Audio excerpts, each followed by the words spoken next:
Now, if you need to rotate a member, or if you need to rotate any component in AutoCAD, then how will rotate that? Simply, suppose you need to rotate that one. Select this, and just here you will find out the option rotate. Click here. Then it's telling us specify base point. With respect to which point you want to rotate. With respect to which point you want to rotate, you have to identify that. Suppose I want to rotate with respect to that point. Click here and rotate. Rotate your mouse like that, and it will rotate.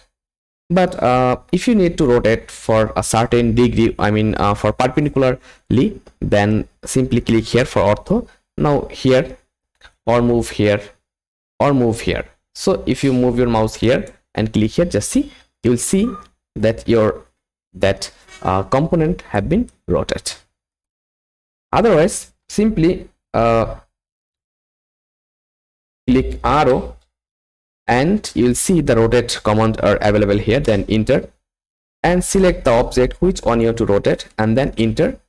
Again, specify the base point with respect to which point you want to rotate. So simply click here, and if I rotate here, if I rotate my mouse, then you'll see it's rotating. Just in this way, you are able to rotate any member.